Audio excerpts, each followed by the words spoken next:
Ang maayong balita mahitungod kang Hesukristo sumala ni Mateo.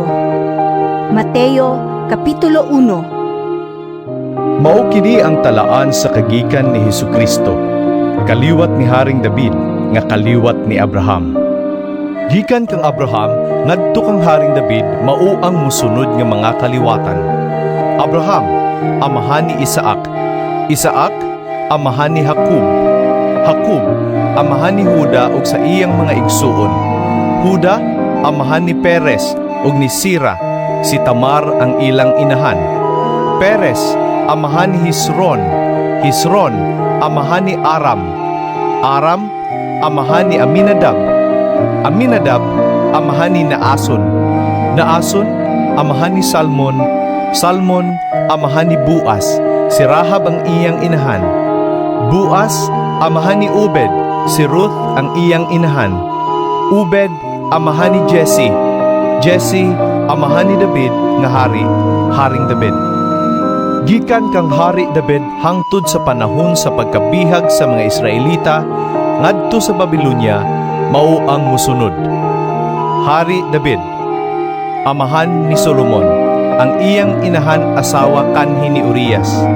Solomon amahan ni Rehoboam, Rehoboam amahan ni Abias, Abias amahan ni Asa, Asa amahan ni Hosafat, Hosafat amahan ni Huram, Huram amahan ni Uzias, Uzias amahan ni Hutam, Hutam amahan ni Ahas, Ahas amahan ni Ezekias, Ezekias amahan ni Manases, Manases amahan ni Amon, Amon amahan ni Hosias, Hosias amahan ni Joaquin ug sa iyang mga igsuon.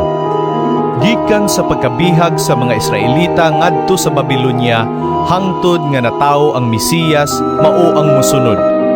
Hikonias amahan ni Salatiel, Salatiel amahan ni Zorobabel, Zorobabel amahan ni Abiud, Abiud amahan ni Eliakim, Eliakim amahan ni Asor, Asor amahan ni Saduk, Saduk amahan ni Akim, Akim amahan ni Eliud, Eliud amahan ni Ilyasar, Ilyasar amahan ni Matan, Matan amahan ni Jacob, Jacob amahan ni Jose, Jose bana ni Maria nga maoy inahan ni Jesus nga giilang Mesiyas.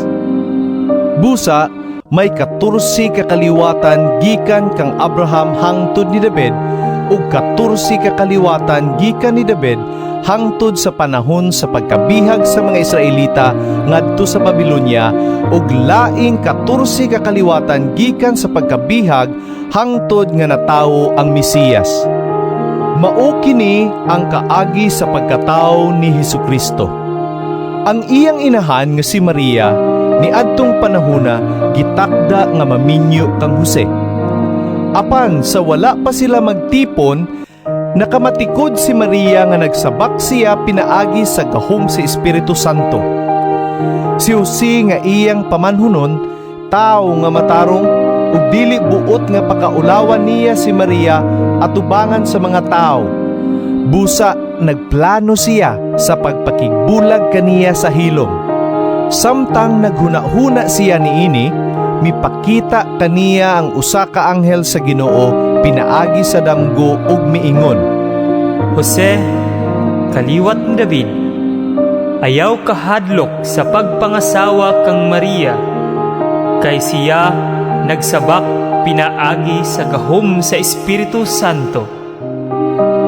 Manganak siyag batang lalaki, ug nganli siyag Jesus. Kay luwason niya ang iyang katawhan, gikan sa ilang kasalanan. ug kining tanan nahitabo aron matuman ang giingon sa Ginoo pinaagi sa propeta. Ang usa ka putli nga batan-ong babay magsabak, unya manganak og batang lalaki, nganlan siyag Emmanuel. Nga sa ato pa, ang Dios ania uban kanato. Busa sa pagmata ni Jose, gituman niya ang gisugo sa anghel o gipangasawa niya si Maria. Apan wala niya hilabti si Maria hangtod nga siya nanganak. Unya ginganlan niyo si ang bata og Jesus.